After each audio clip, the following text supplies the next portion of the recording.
돈을 보탰다더니 겨우 이런 부패냐? 근본 없는 집안 티를 이렇게 내는구나. 친정아버지의 칠순 잔칫날, 시어머니 박 여사는 하객들 앞에서 윤서의 친정을 대놓고 깎아내렸어요. 윤서는 남편 민우를 바라봤지만 민우는 오히려 비웃었죠. 어머니 말씀이 틀린 것도 아니잖아. 이런 뷔페에 내 회사 사람들까지 부르다니 나까지 민망해.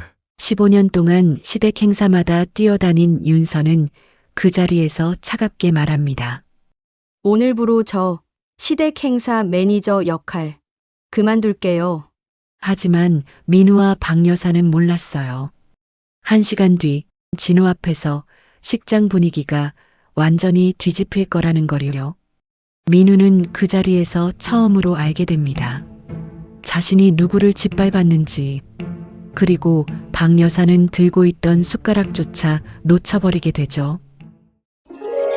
오늘의 사연 바로 시작하기 전에 구독과 좋아요 꾹 눌러주세요. 그 기운 받아 여러분의 오늘 하루가 행복해지길 간절히 기도드리겠습니다. 주말 오후 호텔 뷔페 식장은 하객들의 웃음소리로 가득했어요.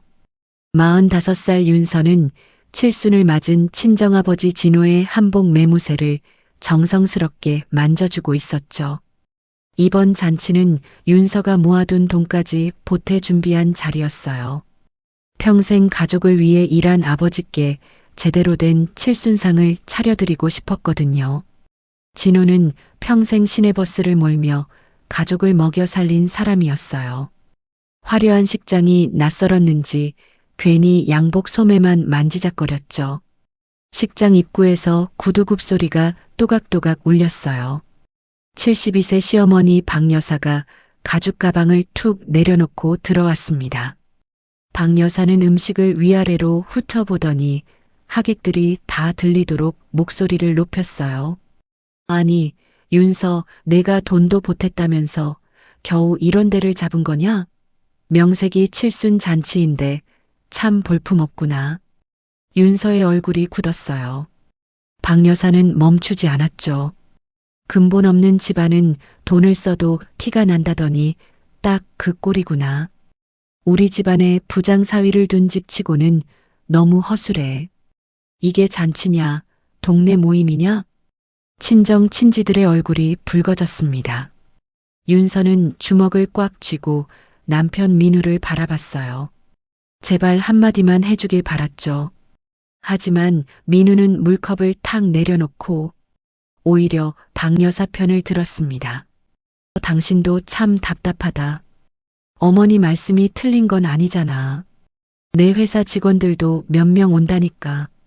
이런데 오라고 한 내가 다 창피해. 윤서가 떨리는 목소리로 물었어요. 민우 씨, 지금 뭐라고 했어요? 여기가 우리 아버지 칠순 잔치예요. 당신 장인어른 잔치라고요. 민우는 귀찮다는 듯 눈살을 찌푸렸어요. 그러니까 더 제대로 했어야지. 장인어른 체면도 있고 내 체면도 있는 거 아니야? 윤서는 15년 동안 시댁제사, 생신상, 김장, 병원 모시기까지 도맡아 했습니다. 며느리라는 이름으로 늘 참고, 늘 웃고, 늘 먼저 움직였죠. 그런데 오늘은 달랐어요. 윤서는 들고 있던 축하 서류 봉투를 내려놓고 시어머니와 남편을 똑바로 바라봤습니다. 어머니, 그리고 당신. 오늘부로 저 시댁 행사 뒤치다꺼리 끝낼게요. 제사상, 생신상, 김장, 병원 모시기 전부 다요. 박 여사가 눈을 부릅떴어요. 뭐라고? 며느리가 감히 시어머니 앞에서 무슨 말을 하는 게냐? 윤서는 숨을 고르고 낮게 말했죠. 감히요? 저는 15년 동안 감히 제 부모님 편도 한번 제대로 못 들고 살았어요. 그런데 오늘은 못 참겠네요. 민우가 벌떡 일어났습니다. 윤서야, 너 지금 잔칫날에 뭐 하는 짓이야? 윤서는 민우를 바라보며 또박또박 말했어요. 당신은 남편이 아니라 구경꾼이었어요. 아니, 오늘은 구경꾼보다 못했죠. 내 부모님을 같이 짓밟았으니까. 윤서는 뒤도 돌아보지 않고 식장을 나갔습니다. 민우는 혀를 차며 박 여사 옆으로 가서 앉았어요. 지가 가봤자 어디 가겠어요, 어머니. 잔치 끝나면 우리 집 제사상 차리러 다시 들어올 사람인데요. 박 여사는 콧방귀를 뀌었죠. 며느리 버릇은 처음부터 잡았어야 했다. 홀로 남은 진호는 딸이 나간 문을 한참 바라봤어요. 그러다 낡은 휴대전화를 꺼내 짧은 문자 하나를 보냅니다. 진호의 눈빛은 조용히 식어가고 있었죠. 윤서가 식장을 나간 뒤에도 박 여사와 민우는 비아냥을 멈추지 않았어요. 박 여사는 갈비를 뜯으며 친정 식구들을 흘겨봤습니다. 저쪽 사람들 좀 봐라. 뷔페 처음 와본 사람들처럼 접시에 산처럼 담아오네. 참 보기 민망하다. 민우도 장인의 친척들을 보며 맞장구 쳤죠. 그러게요. 괜히 우리까지 불러서 체면만 구기네요. 박 여사가 입가를 닦으며 낮게 비웃었어요. 윤서도 주제 파악을 못한다. 너 같은 부장 남편 만났으면 시댁에 더 잘해야지. 친정 잔치에 힘을 줄 게 아니라. 민우도 고개를 끄덕였습니다. 제가 그동안 얼마나 봐줬는데요. 하지만 두 사람은 전혀 모르고 있었어요. 평생 시내버스 운전기사로만 알았던 진호가 실제로는 큰 버스회사의 전 대표였다는 사실을요. 진호는 젊은 시절 밑바닥부터 회사를 일구었지만 평생 검소하게 살며 모든 걸 숨겨왔죠. 오늘 진호는 사위 민우와 딸 윤서에게 회사 지분과 경영권을 넘기겠다는 서류까지 품고 있었습니다.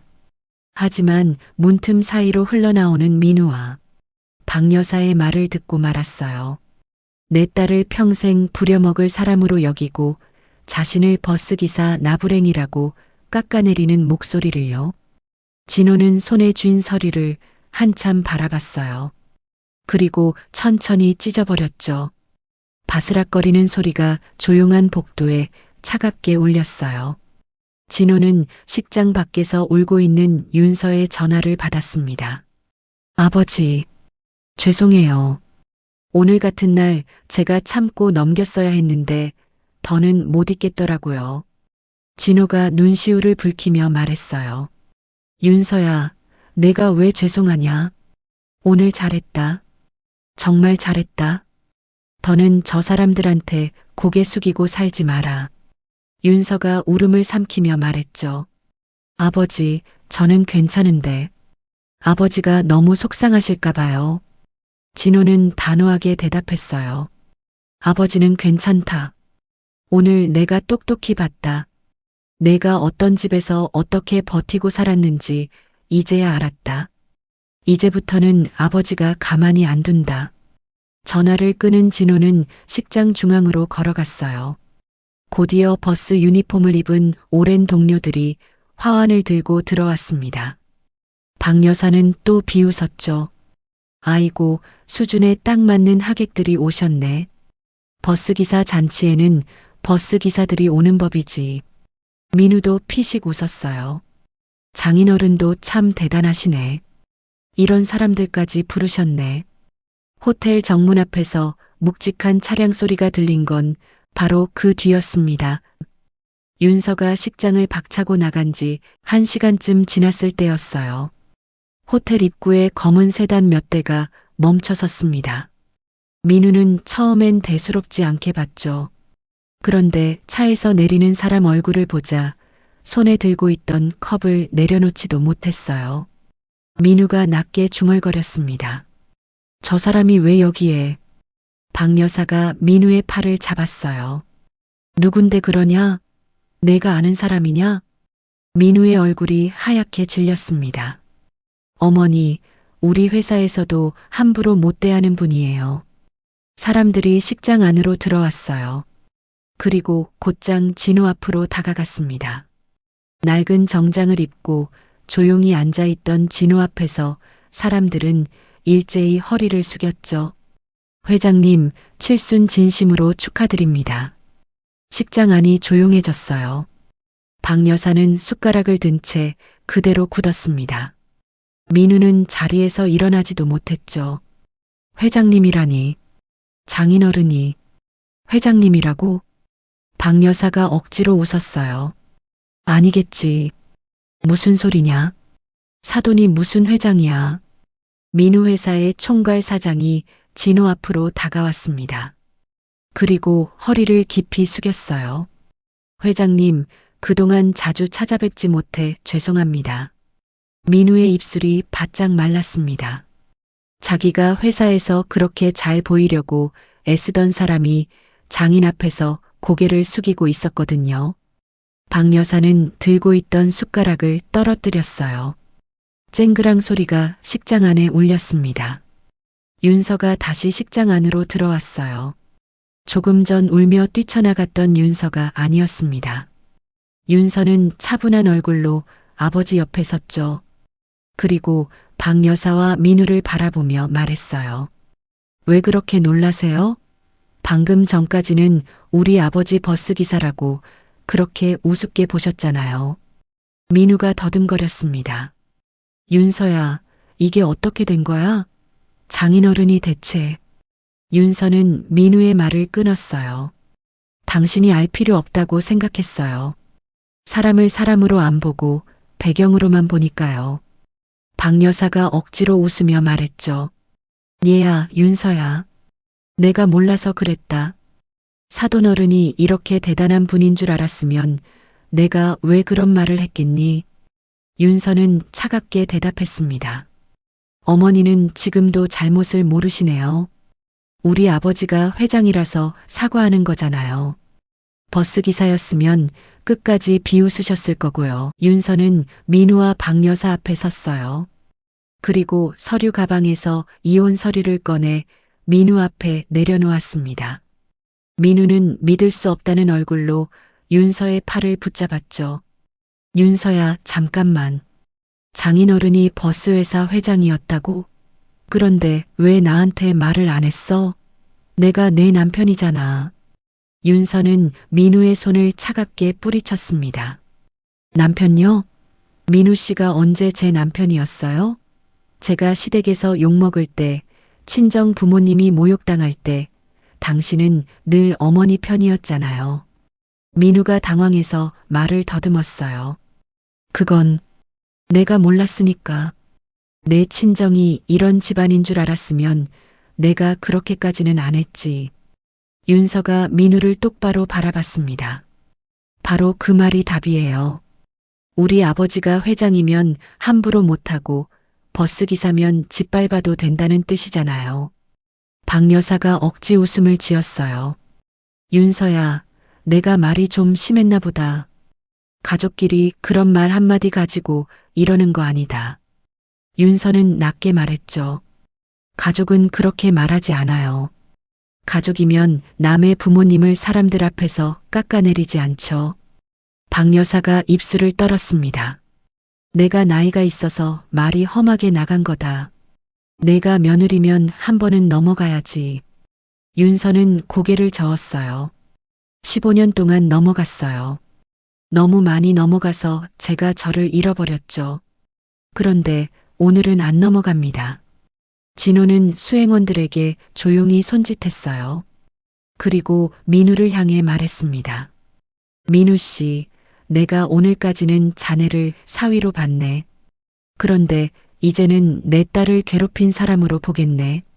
민우가 다급하게 고개를 숙였어요. 장인어른, 제가 잘못했습니다. 한 번만 봐주십시오. 제가 몰라서 그랬습니다. 진호의 목소리는 낮고 단호했죠. 몰라서 사람을 무시한 게 아니다.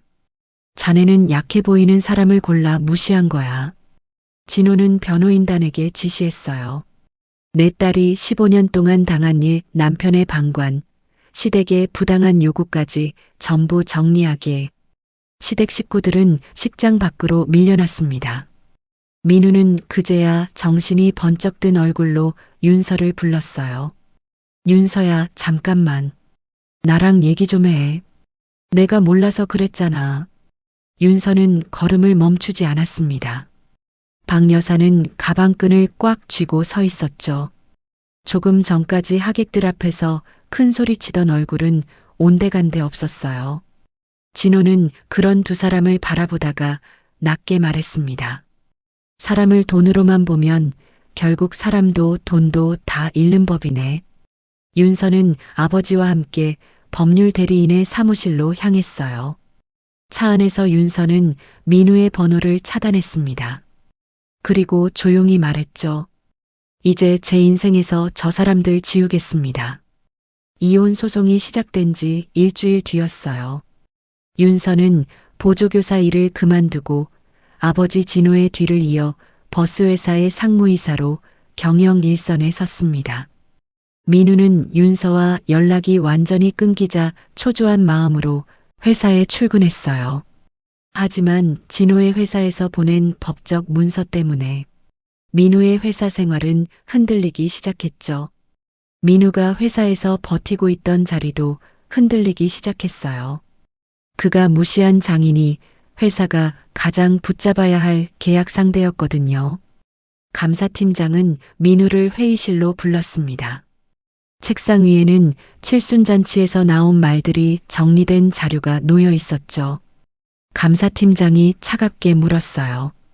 민우 부장님, 이 자리에서 정말 이런 말을 하셨습니까? 민우는 입술을 깨물었어요. 가정사입니다. 회사에서 이렇게까지 할 일은 아니지 않습니까? 감사팀장은 서류를 덮으며 말했어요.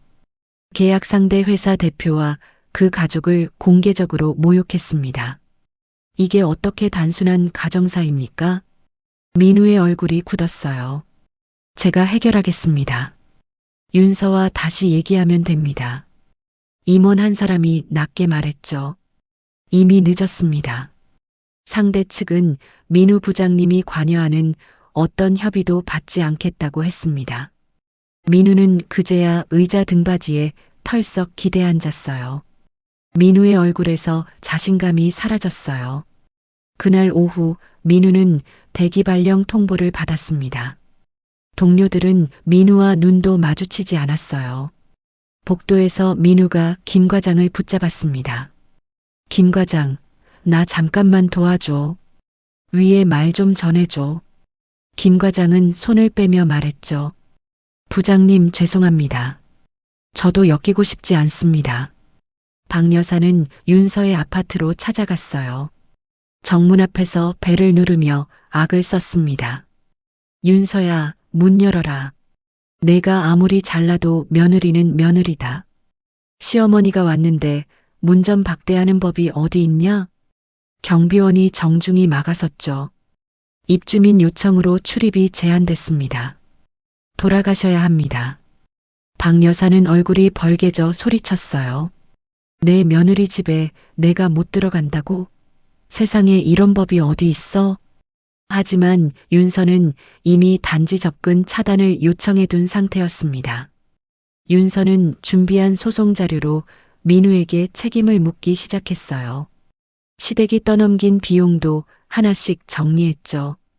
법원에서 민우의 급여 계좌와 시댁명의 일부 자산에 대한 가압류 결정이 나오자 민우와 박 여사는 숨통이 조여오는 걸 느꼈습니다. 이혼 소송이 막바지에 다다르자 민우는 잠을 제대로 자지 못했어요. 회사에서는 밀려났고 계좌는 묶였고 윤서는 전화 한 통 받지 않았죠. 박 여사도 매일 민우를 들볶았습니다. 민우야, 이대로 있으면 우리 진짜 빈손된다. 내가 뭐라도 해야지. 윤서가 우리를 아주 길바닥에 내앉히려고 작정했어. 민우는 휴대폰을 꽉 쥐고 이를 악물었어요. 서류만 찾으면 돼요. 장인어른 집에 분명히 뭔가 있을 겁니다. 회사 지분 서류든 뭐든 잡아야 해요.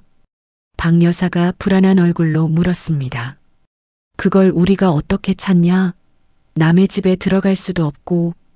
민우가 낮게 말했죠. 사람 쓰면 됩니다. 박 여사의 눈이 커졌어요. 너 지금 무슨 소리 하는 거냐? 민우는 이미 눈이 뒤집혀 있었습니다. 어머니, 지금 체면 따질 때예요? 가만히 있으면 우리 끝입니다.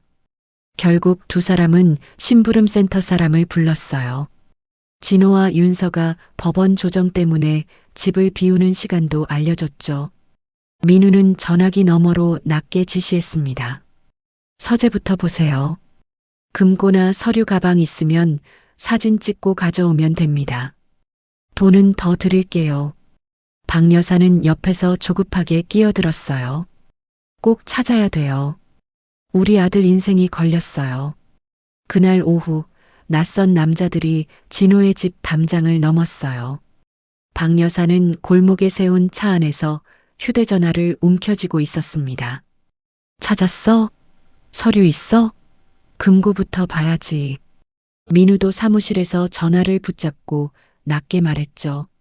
서재 먼저 뒤져요. 책장 아래, 책상 서랍, 금고까지 다 확인하세요. 남자들은 서재 서랍을 마구 뒤졌습니다. 책과 서류철이 바닥으로 쏟아졌어요. 한 남자가 금고를 발견하고 억지로 열려고 했죠. 철컥 소리가 나자 박 여사가 전화기 너머로 다급하게 물었습니다. 열었어? 뭐가 나왔어? 바로 그 시점에 집안에 경보음이 크게 울렸어요. 남자들이 놀라 뛰쳐나가려 했지만 이미 늦었습니다. 경비업체 직원들이 먼저 도착했고 곧이어 경찰차가 집 앞을 막아섰죠. 남자들은 도망도 못 가고 현장에서 모두 붙잡혔습니다. 경찰 조사에서 남자들은 오래 버티지 못했어요. 민우라는 사람이 시켰습니다. 서류만 가져오면 돈을 더 준다고 했습니다. 박 여사라는 분도 전화했습니다. 빨리 찾으라고 계속 재촉했습니다. 경찰은 차량 번호를 추적했어요. 근처 골목에서 박 여사는 차 안에 앉아 전화를 기다리고 있었습니다. 경찰이 다가오자 박 여사는 얼굴이 하얗게 질렸죠. 아니에요. 저는 그냥 기다린 거예요. 우리 사돈집인데 이게 무슨 죄가 된다고 그래요? 경찰이 차분하게 말했어요. 사람을 시켜 남의 집에 침입하게 한 혐의입니다. 경찰서에서 조사받으셔야 합니다. 회사 임시 사무실에 있던 민우도 곧 형사들을 마주했습니다. 동료들이 보는 앞에서 수갑이 채워지자 민우는 다급하게 소리쳤어요.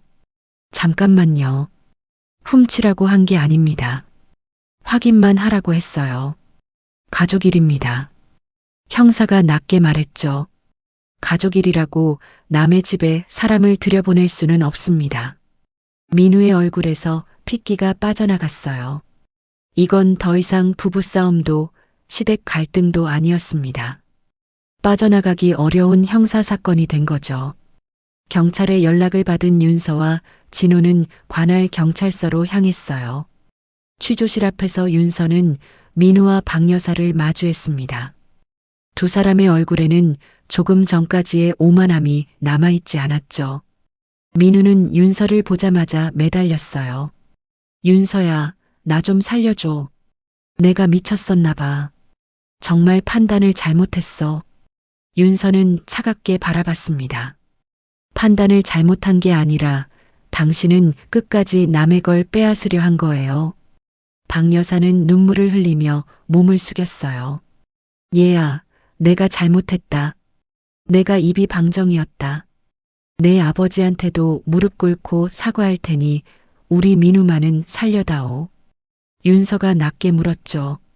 어머니, 제 아버지 칠순 잔칫날에는 그렇게 당당하시더니 이제 와서 왜 우세요? 박 여사가 두 손을 모았습니다. 내가 사람을 몰라봐서 그랬다. 한 번만 받아오. 그래도 우리가 가족 아니냐? 윤서의 눈빛은 흔들리지 않았어요. 가족이라는 말, 이제 하지 마세요. 가족이면 그렇게까지는 못합니다. 민우와 박 여사는 구속될 수도 있다는 말을 듣고서야 사태의 심각성을 깨달았습니다. 윤서의 변호인은 조용히 서류를 꺼냈어요.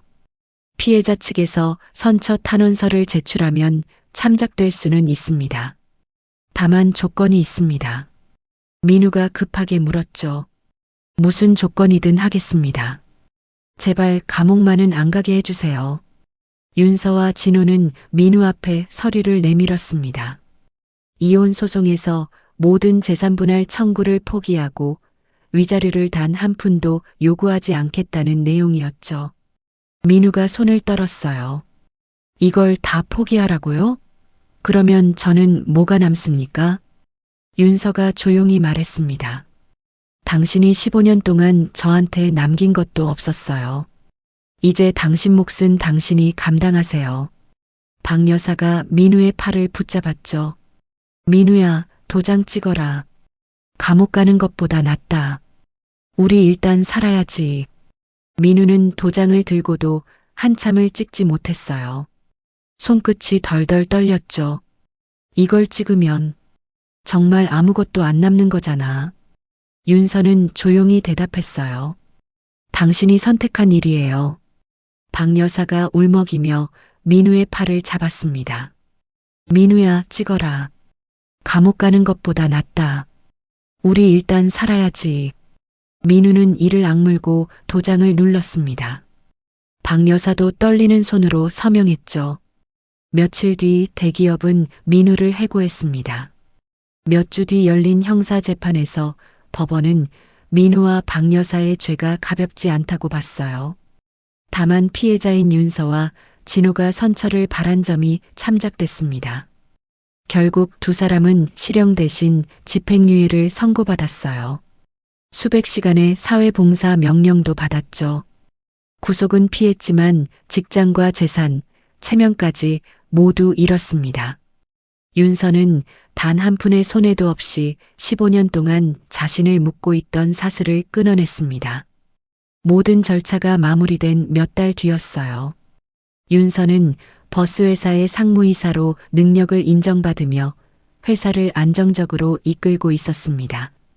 처음에는 윤서를 두고 수군대는 사람들도 있었죠. 하지만 윤서는 현장을 직접 돌고 기사들의 이야기를 듣고 낡은 휴게실부터 고쳐나갔어요.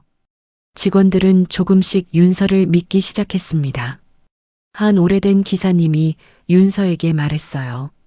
상무님, 회장님 젊을 때하고 닮으셨습니다. 사람을 먼저 보시는 게 똑같습니다. 윤서는 미소를 지었습니다. 아버지가 평생 그렇게 사셨잖아요. 저도 그 길 따라가 보려고요. 반대로 민우는 대기업 부장에서 실업자가 되었어요. 빚에 시달리며 박 여사와 함께 변두리 작은 월세방으로 밀려났죠. 박 여사는 매일 아들을 원망했어요. 내가 그날 윤서 하나 제대로 잡았으면 우리가 이 꼴은 안 났다. 민우가 지친 얼굴로 소리쳤어요. 어머니가 먼저 장인어른을 그렇게 무시했잖아요.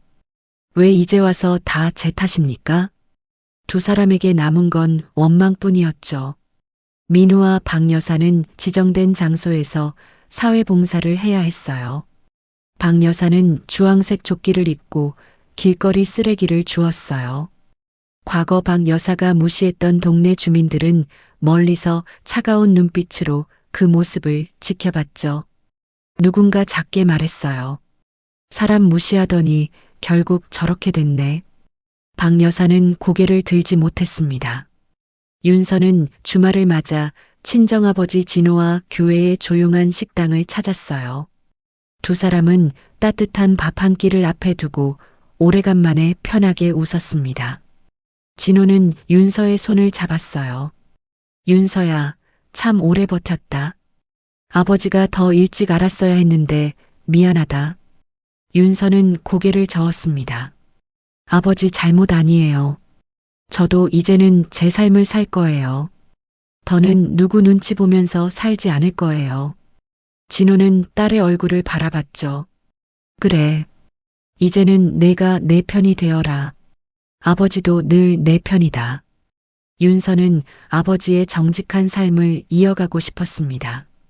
그래서 회사 수익 일부를 어려운 학생들과 홀로 사는 어르신들을 위해 쓰기로 했어요. 작은 장학재단 설립 행사에는 진호의 옛 동료들과 장학생들이 찾아왔습니다. 윤서는 무대 위에서 조용히 말했어요. 저는 제 아버지에게 배웠습니다. 사람은 가진 돈으로 평가하는 게 아니라 어떻게 살아왔는지로 봐야 한다는 것을요. 진호는 객석에서 딸을 바라보며 눈시울을 붉혔습니다. 행사가 끝난 뒤 진호는 윤서의 손을 꼭 잡았어요. 윤서야, 이제 됐다. 너는 이제 내 이름으로 살아라. 윤서는 아버지를 바라보며 고개를 끄덕였습니다. 네, 아버지. 이제는 누구 눈치도 안 보고 살게요. 그날 윤서는 처음으로 마음 깊이 숨을 쉬었습니다. 15년 동안 시댁에 묶여있던 삶은 끝났고 윤서는 자기 이름으로 새 삶을 시작합니다. 평생 정직하게 일하며 살아온 부모님이 사람들 앞에서 모욕당할 때 윤서 씨 마음이 얼마나 무너졌을까요? 가장 든든한 편이 되어줘야 할 남편마저 등을 돌렸을 때 그 배신감은 말로 다 하기 어려웠을 거예요. 제가 사회복지 현장에서 어르신들을 만나 뵙다 보면 가족 안에서 생긴 상처를 오래 참고 사신 분들이 참 많으세요. 자식이라서, 배우자라서, 며느리라서 참고 사셨다는 말씀을 들을 때마다 마음이 무겁습니다. 하지만 혼자 참는다고 상처가 없어지지는 않더라고요. 누군가에게 한마디라도 털어놓을 때 마음이 조금은 숨을 쉬기 시작합니다. 오늘 이야기를 들으시며 마음에 떠오른 이야기가 있으시다면 댓글창에 편하게 남겨주세요. 제가 마음으로 읽겠습니다. 이야기를 끝까지 들어주신 분이 계시다면 잘 들었다고 댓글 하나만 남겨주세요. 함께 해주셔서 감사합니다.